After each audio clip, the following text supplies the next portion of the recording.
안녕하세요. 결혼한 지 1년 된 30대 가정주부입니다. 여러분은 결혼하실 때 어떤 기대와 목표를 갖고 계셨나요? 저는 평범했습니다. 토끼 같은 자식 낳고 아프지 않게 건강관리 잘하면서 남편과 알콩달콩 오순도순 행복하게 사는 것이었어요. 저는 남편도 저와 비슷한 꿈을 꾸고 있을 줄 알았습니다. 그런데 막상 살아보니까 남편은 우리 가족의 행복보다는 자기 가족의 행복을 우선시하는 사람이었어요. 도저히 더 이상은 남편이 원하는 대로 해줄 수가 없어서 이혼하자고 했습니다. 남편과 저는 지인의 소개로 만났습니다. 남편을 소개받을 당시 저는 대학교를 졸업한 뒤 마케팅 회사에서 일하던 평범한 회사원이었어요. 하루는 같이 일하는 동료가 자기가 아는 사람 중에 정말 괜찮은 사람이 있는데 한번 만나보지 않겠냐며 소개팅 자리를 주선해 주었습니다. 대학교 시절 연애를 해본 적은 있지만 직장을 다닌 이후로는 좀처럼 마음의 여유가 없어서 사람을 못 만나고 있던 게 사실이에요. 게다가 봄이라서 그런지 주변에 연인들도 많아졌었고요. 그런 와중에 동료가 다리를 놔준다고 하니 솔직히 조금 반가운 기분이었지요. 그런 제 마음을 눈치챈 건지 동료는 저더러 부담 갖지 말고 나가보라 했습니다. 남자가 마음에 들지 않으면 2번 안 봐도 된다면서요. 그렇게 그 주 주말에 나가게 된 소개팅 자리에서 지금의 남편을 만나게 되었습니다. 남편은 저보다 2살이 많았고 제가 다니던 회사에서 멀지 않은 제약회사에 다니고 있었습니다. 영업사원으로 일해서 그런지 말을 잘하더라고요. 점심 먹고 커피나 한잔 하고 들어올 줄 알았는데 저녁 식사도 같이 하고 맥주까지 한잔한 뒤 집에 들어왔습니다. 남편이 저를 집에 데려다 주곤 다음 주엔 언제 만날 거냐며 자연스레 애프터 신청까지 해왔고요. 이렇게 저와 남편의 연애가 시작되었습니다. 그리고 6개월 정도가 지났을 무렵 남편이 저에게 프로포즈를 해왔어요. 사실 연애 초부터 남편은 줄기차게 저와 결혼하고 싶다고 말해왔기에 언젠가는 이런 날이 올 거라는 걸 예상하고 있기는 했습니다. 다만 생각보다 너무 이른 감이 있어서 조금 당황했던 게 사실이에요. 남편은 평생 행복하게 해주겠다며 자기만 믿고 따라와 달라고 했어요. 자신만만한 그의 모습에 저는 인생을 건 게임을 해보기로 마음먹었지요. 본격적으로 결혼 이야기가 오가면서 양쪽 집에는 언제 인사를 드리러 가는 게 좋을지 이야기가 나왔습니다. 당시 남편은 서울에서 자취를 하고 있었고 저는 서울에서 부모님과 함께 살고 있었어요. 데이트가 끝나면 늘 남편이 저를 집에 데려다 주었기 때문에 제 생각에는 주말 중 하루 남편이 저희 집에 들려서 저희 부모님도 뵙고 저녁도 먹고 가면 좋을 것 같더라고요. 그래서 이번 주에 우리 부모님부터 뵙는 게 어떻겠냐고 물었습니다. 그러자 남편은 조금 당황하는 눈치였어요. 그러더니 남편 말로는 이런 건 시댁부터 가는 게 그림이 좋다고 하더라고요. 그림이 좋다는 게 무슨 소리냐고 물으니 보통들 그렇게 하지 않냐고 저에게 되묻더라고요. 저도 처음 준비해보는 결혼인데 뭘 얼마나 알았겠어요. 그다지 중요한 문제가 아니라고 생각했기 때문에 남편이 원하는 대로 하자고 했습니다. 당시 시부모님께서는 서울에서 차로 대략 3-40분 거리에 살고 계셨어요. 가기 멀고 힘든 지역도 아닌데 굳이 뭐 따질 필요가 있나 싶기도 했고요. 그렇게 인사를 드리러 가기로 한 주말이 되었습니다. 친정부모님은 이미 제가 사귀는 사람이 있는 것도 프로포즈를 받았다는 사실도 다 알고 계셨어요. 그래서 제가 인사를 드리러 간다고 했더니 저보다 더 떨려 하시는 것 같았습니다. 친정어머니께서 전날 백화점에서 근사하게 포장된 한과 세트도 사오셨더라고요. 그렇게 남편의 차를 타고 시댁으로 향했습니다. 남편은 뭐가 그렇게 즐거운지 콧노래를 흥얼거리더니 저는 묻지도 않았는데 혼자 자기 가족 이야기를 늘어놓더라고요. 물론 전에도 각자의 부모님이 어디에 사시는지, 연세는 어떻게 되시는지, 지금은 무슨 일을 하시는지 정도는 이야기를 나눈 적이 있었지요. 하지만 성격이라던가 부모님과 얽힌 이야기라든가 그런 건 그다지 말해본 적이 없었기에 흥미롭게 들었어요. 남편 말에 의하면 아버님 성격은 소위 상남자랍니다. 목청도 크시고 행동도 거침이 없으시대요. 성격도 화통하시고 의리, 사람 간의 정 이런 걸 중요시하신대요. 형제분들 사이에서 맞으시라 제사뿐만 아니라 아프신 시할머니도 모시고 계시고요. 어머님의 경우 아버님과는 반대로 말수가 적으시고 묵묵히 할 일만 하시는 편이라고 했습니다. 손이 빠르셔서 낮에는 틈틈이 소일거리로 생활비를 버시면서도 집안일도 하시고 지금은 시할머니 병수발도 들고 계신다고요. 남편은 자기 부모님은 정말 효자효부라며 저더러 우리도 그렇게 살자고 그러더라고요. 그때만 해도 남편이 말하는 우리도 그렇게 살자가 사실은 너만 그렇게 살아라는 의미라는 걸 정말이지 몰랐습니다.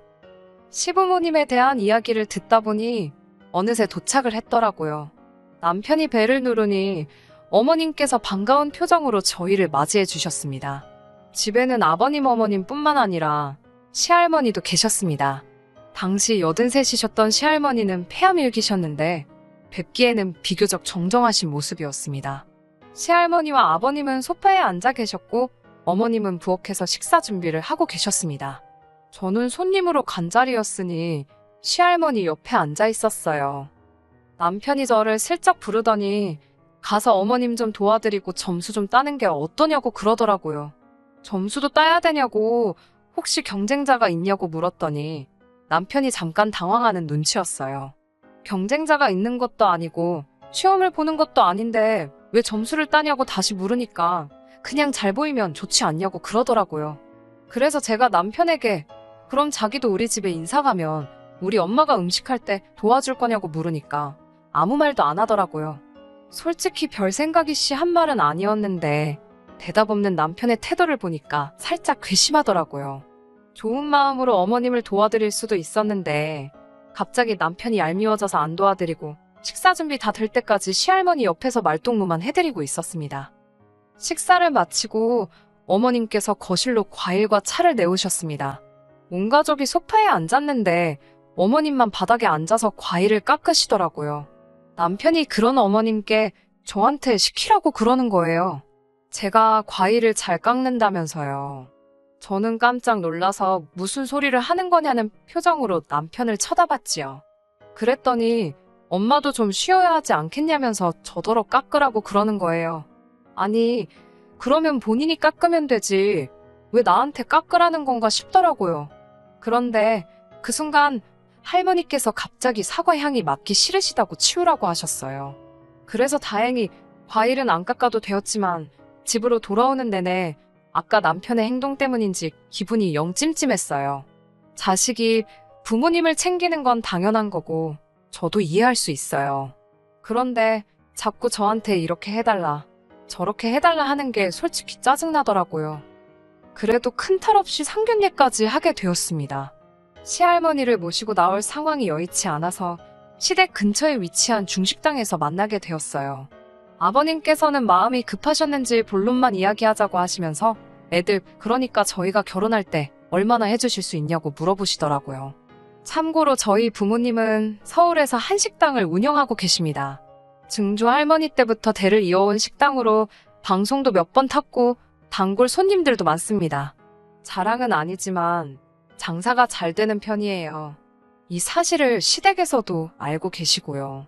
저희 아버지께서는 조심스레 1억 정도를 생각하고 있다고 말씀하셨습니다. 그러자 아버님께서는 기분이 좋으신 듯 표정 관리를 못 하시더라고요. 이번에는 저희 아버지가 얼마나 생각하고 있으신지 물으셨어요. 아버님께서는 갑자기 목소리를 까시더니 솔직히 당신들은 돈이 없으시답니다. 병드신 할머니 수발 드느라 그나마 아들 장가 보낼 때 쓰려고 모아두셨던 돈 다 까먹으셨다고요. 그렇다고 장가 간다는 아들 못 가게 할 수도 없으니 일을 어쩌면 좋냐고 되려 저희 아버지께 물어보시더군요. 그러더니 하지만 당신 아들이 예전부터 그렇게 외제차를 타고 싶어 했답니다. 그래서 저희만 이해해준다면 제 쪽에서 지불하고 남편 쪽에서 외제차를 해오겠다고 하는 거예요. 돈이 없는데 무슨 외제차냐 싶었지만 남편이 옆에서 보태듯이 설명하기를 영업직군에서 일하려면 외제차랑 좋은 시계는 필수랍니다. 솔직히 말이 되는 것도 같았고 안 되는 것도 같았어요. 저희 아버지도 저랑 똑같은 생각이셨던 것 같습니다. 저희 아버지께서는 당장 뭐라 말씀드리기는 어렵고 저희도 한번 생각을 해보겠다 대답하셨습니다. 만약에 저희 쪽에서 집을 해가면 사돈께서 차하고 혼수까지는 해오시라고 덧붙이시더라고요. 그러자 아버님도 그러시겠다 하셨고요. 저희 부모님은 고심 끝에 아버님의 제안을 받아들이기로 하셨습니다. 마침 저희 친정에서 멀지 않은 곳에 저렴한 전세가 나왔었거든요. 딸이 갑자기 시집을 간다고 해서 서운했는데 이참에 2년 더 옆에 끼고 살자며 좋게 말씀해 주셨습니다. 남편도 얼마 지나지 않아 제 예상보다도 더 비싼 외제차를 몰고 나타났습니다. 혼수도 제 취향과는 많이 멀었지만 하나둘씩 채워졌고요. 양가 어른들이 서로의 약속을 지켜주시면서 저희는 부부가 되었습니다. 하지만 막상 부부의 연을 맺고 나니 남편은 예전과는 다른 사람처럼 느껴졌습니다. 신혼여행지에서 있었던 일이에요. 신혼여행지에 도착한 둘째 날 왜인지 남편이 잔뜩 심통이 나 있더라고요. 제가 왜 그러냐고 몇 번을 물어도 제대로 이유도 말해주지 않았습니다. 저도 슬슬 화가 나기 시작했어요. 그때 남편이 저에게 어머님께 전화 드렸냐고 물었습니다. 무슨 전화를 드리냐니까 아까 저랑 장모님이랑 통화하는 건 들었는데 어머님이랑 통화하는 건 못 들었다면서 왜 어머님한테는 안 드리냐고 그러는 거예요. 딱히 드릴 말씀도 없는데 왜 전화를 드려야 하냐니까 장모님한테는 무슨 이야기를 했냐고 묻더라고요. 제가 모녀지간에 무슨 이야기를 했는지 사위가 왜 궁금해하냐고 그랬습니다. 그리고 원래 모녀지간에는 굳이 할 이야기가 없어도 자주 통화하고 그런다고 덧붙였어요. 그러자 남편은 모녀지간엔 할 이야기 없어도 전화하고 고부지간엔 그러면 안 되냐고 따지더라고요. 남편에게 지금 나랑 싸우고 싶어서 일부러 시비 거는 거냐니까 정말 이해가 안 돼서 그런답니다. 이해가 안 되면 이해하지 말라고 소리를 빽 질렀더니 왜 소리를 지르냐며 너무 서운하다고 그러더군요. 전화 한 통만 하면 끝날 일을 왜 크게 만드냐고요. 자기는 그저 제가 어머님한테 예쁨 받는 며느리가 되면 좋겠어서 그런 거랍니다.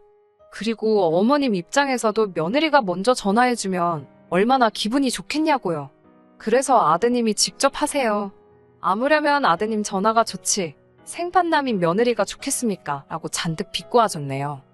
하지만 앞으로 제가 말씀드릴 사건에 비하면 이건 정말 양반입니다. 심지어 남편은 뉴스에서 어디 지역이 덥다 춥다 비 온다 눈 온다 어느 도시에서 사고가 났다만 나와도 저더러 전화를 드리라고 해요. 안부를 여쭈라고요.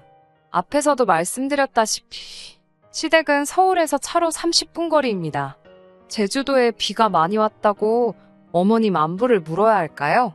대전에 큰 교통사고가 있었다고 전화를 또 드려야 할까요?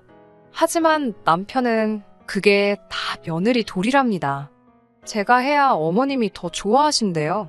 반드시 제가 해야만 어머님이 저를 더 좋게 봐주신다는 거예요. 그러면서 남편이 입에 줄기차게 달고 다니는 말이 있었습니다. 자기 어머니는 한평생 힘들게 사신 분이랍니다. 그래서 잘해드리고 싶대요. 앞으로 꽃길만 걷게 해드리고 싶고 더는 고생 안 하고 사시게 해드리고 싶다고요. 그런데 왜 그 이야기를 자꾸 저에게 하는지 너무 부담스러웠어요. 지난번에는 제가 야근까지 하고 집에 10시가 다 돼서 들어온 날이었어요. 얼마나 피곤하던지 말 그대로 진이 다 빠져서 크지도 않은 집인데 현관부터 안방까지가 천리길 같더라고요. 결국 소파에 주저앉아 머리는 머리대로 다 풀어헤치고 옷도 벗다만 채로 늘어져 있는데 남편이 핸드폰을 제 앞으로 들이밀더라고요. 그러더니 며느리가 자주 전화 못 드려서 죄송하답니다. 그러는 거예요. 무슨 소린가 하고 보니까 남편이 어머님한테 영상통화를 걸어서 저를 비추고 있더라고요. 얼마나 당혹스럽고 화가 나던지요. 남편 손에서 휴대폰을 뺏어 전화를 끊어버렸습니다. 그리고는 미친 듯이 화를 냈어요. 왜 멋대로 전화를 바꾸느냐고요. 그러자 어머님이 며느리 보고 싶어 하시는 것 같아서 그랬답니다. 진작에 제가 자주 연락을 드렸으면 자기가 그랬겠냐고 그러는데 어이가 없더라고요. 제가 이렇게 불만을 토로하고 있지만 저라고 시부모님께 아무것도 안 했을까요? 저도 남들 하는 만큼은 다 했습니다. 명절, 기념일 때는 당연히 찾아뵙고 식사도 사드리고 용돈도 챙겨드렸고요. 일주일에 한 번 정도는 전화도 꾸준히 드렸어요. 정작 어머님은 제 전화 그렇게 기다리지도 않으셨습니다. 심지어 어쩔 때는 어머님도 저도 둘 다 할 말은 없는데 먼저 끊기가 민망해서 서로 눈치 싸움만 하다 어색하게 끊을 때도 있었습니다. 그런데 남편 혼자서 그 난리를 치고 뿌듯해하곤 했어요. 마치 자기가 무슨 그 집안에서 대단한 역할이라도 하고 있는 것 같았나 봐요. 그러다 제가 결국 이혼을 결심하게 된 건 남편의 도를 지나친 행동 때문입니다. 얼마 전 시할머니의 생신이었어요. 시할머니께서는 만사가 귀찮다며 집에 계시고 싶다 하셨는데 남편이 그래도 앞으로 사시면 얼마나 더 사시겠냐면서 콧바람이라도 쐬러 가자고 온 가족을 들쑤시고 다니더라고요. 사실 이 무렵에는 할머니 병세가 급격하게 안 좋아지셔서 거동도 많이 불편하신 상태였어요. 그런데도 남편은 그렇게 놀러를 가자고 우기더라고요. 고집도 그런 똥꼬집이 없다는 걸 온 식구가 다 알다 보니 그냥 가자가 이렇게 되었어요. 저한테도 회사에 얘기해서 휴가 내라고 어찌나 성화였는지 모릅니다. 주말에 1박 2일로 갔다 오면 좋겠는데 곧 죽어도 2박 3일은 가야 된다 했어요. 가뜩이나 곧 인사평가라 자리를 비우고 싶지 않았는데 어쩔 수 없이 휴가를 내야만 했네요. 그렇게 여행 당일이 되었습니다. 당연히 시댁으로 가서 시부모님과 시할머니를 저희가 모시고 여행지로 갈 줄 알았는데 남편이 따로 움직인다고 하더라고요. 저는 의아했지만 그렇다고 하니 그런가 보다 했어요. 설마 다른 계획이 있을 거라곤 조금도 의심하지 못했습니다. 그렇게 2시간을 달려 강원도에 도착했어요. 고기도 구워 먹고 수영도 할 수 있는 펜션이라면서 남편이 엄청 신났더라고요. 하지만 시할머니께서는 그새 더 안 좋아지셨는지 휠체어까지 타고 오신 상황이었습니다. 게다가 어쩐 일인지 어머님의 모습이 보이질 않았어요. 제가 남편에게 어머님은 어디 계시냐 하니까 남편이 능글맞은 표정으로 싱글벙글 웃어 보였습니다. 왠지 그 표정을 보는데 기분 나쁜 예감이 들더라고요. 제가 빨리 말하라고 재촉하자 어머님은 제주도에 보내드렸답니다. 그러면서 한다는 소리가 어머님한테는 제가 보내드리는 휴가라고 그랬대요. 아버님하고 할머님은 며느리가 챙길 거니까 걱정 말고 다녀오시라고 그랬답니다. 제가 왜 그런 거짓말을 했냐고 따지니 덕분에 어머님도 기분 좋게 여행 가시고 저도 예쁜 며느리 되고 좋지 않냐는 거예요. 그리고 이번 기회에 시할머니랑 아버님이랑 여행하면서 도와드리고 친해지면 너무 좋을 것 같다나요? 그 소리를 듣는데 진짜 제정신이 아니구나 싶었습니다. 내가 시할머니랑 아버님 챙기는 동안 당신은 뭐 할 거냐고 물으니 자기는 남자라서 할 줄 모른답니다. 해본 적이 없대요. 어이가 없어서 제가 물었어요. 나는 해봤냐고요. 아들이자 손자인 너도 안 해봤는데 생판남인 내가 뭘 알겠냐고 그러니까 너는 며느린데 왜 모르냐고 그럽니다. 그러면서 자기 엄마도 다 했다고 그래요. 그러면서 어머니가 하던 일들은 이제 저도 다 할 줄 알아야 된답니다. 안 그러면 누가 자기 엄마를 돕냐고요. 어머님을 왜 나만 돕냐고 하니까 며느리가 시어머니를 돕지 그럼 누가 시어머니를 돕냐고 그러는데 정말 말귀를 못 알아들어 처먹는다는 표현이 내 남편 때문에 생겼구나 싶었습니다. 그때 아버님께서 급하게 저를 찾으셨어요. 시할머님이 급하게 저를 찾으신다고요. 시할머니께서 계신 곳으로 향하니 시할머니께서 난처한 표정으로 저를 기다리고 계셨습니다. 순간 설마 싶어서 보니까 바지에 실수를 하셨더라고요. 평소엔 화장실 문제를 어머님이 도와주셨을 텐데 어머님도 안 계시고 집도 아니다 보니 본의 아니게 실수를 하신 것 같더라고요. 저는 일단 할머니를 화장실로 모신 뒤 씻겨드렸습니다. 씻겨드리면서 솔직히 별의별 생각이 다 들었는데 결론은 남편과 헤어져야겠다는 생각이었어요. 남편 말대로 이대로 살다간 어머님의 일이 고스란히 제 일이 되게 생겼더라고요. 매정하게 들으실지도 모르겠지만 솔직히 어머님처럼 살 자신도 없었고 살기도 싫었으니까요. 마음 같아선 당장이라도 서울로 돌아가고 싶었지만 시할머니가 마음에 걸렸습니다. 그렇다고 제주도에 가셨다는 어머님한테 연락을 한들 별 소용도 없을 것 같았고요. 결국 친정어머니께 전화를 드리니 시할머니만 모시고 친정으로 오라고 하셨습니다. 시어머니 돌아오실 때까지만 친정에서 같이 있다가 시어머니 오시면 댁으로 모셔다 드리라고요. 저는 남편에게 문자를 남겼습니다. 할머니랑 친정으로 갈 테니 부자지간끼리 2박 3일 재밌게 놀다 오라고요. 이혼하자는 말도 덧붙였습니다. 아니나 다를까 고속도로에 올라탄 지 20분쯤 됐을 무렵 미친 듯이 전화가 오더라고요. 전화를 받지 않았기 때문에 전화가 걸려온 이유가 이혼하자는 말 때문인지 시할머니 때문인지 아니면 남편 몰래 끌고 와버린 이 외제차 때문인지 알 수는 없었습니다. 중요한 건 제 결정이 확고했다는 거예요. 그렇게 정확히 2박 3일 후 시할머니를 모시고 시댁으로 향했습니다. 아버님은 화가 많이 나신 눈치였지만 시할머니 때문에 저한테 아무 말도 못 하시는 것 같았습니다. 시할머니께서 저희 친정부모님이 너무 잘해주셨다며 다음에 제대로 식사 대접이라도 하라고 신신당부를 하셨거든요. 한편 시어머니께서는 전후 사정을 아시고는 저에게 몇 번이고 미안하다 하셨습니다. 당신은 한 번도 시킨 적도 없고 바란 적도 없는데 왜 제 남편이 갑자기 효자병에 걸려서 저러는지 모르겠다고 하셨습니다. 그러면서 남편에게 하려면 너나 하지 왜 잘하는 네 와이프한테 이래라 저래라냐고 뭐라고 하시더라고요. 어른들의 그런 반응에도 불구하고 제 결심은 좀처럼 흔들리지 않았고 남편은 그런 저를 이해하지 못했어요. 설령 자기가 거짓말을 해서 화가 났다 해도 선의의 거짓말인데 그렇게 용서가 안 되냐입니다. 저는 남편에게 미안한 말이지만 난 어머님처럼 살고 싶지 않다고 했어요. 평생을 아버님 뒷바라지 하시고 당신 키우시고 이제 시할머니 병수발까지 들고 계시지 않냐고요. 그런 어머님을 보면서 당신은 뭐 느끼는 거 없냐고 물었습니다. 그러자 남편은 그래서 착한 여자랑 결혼해야겠다 생각한 거래요. 다른 아줌마들은 딸이라도 있어서 딸이 많이 도와준다는데 어머님은 딸도 없으니까 딸 같은 며느리를 만들어주고 싶었다나요.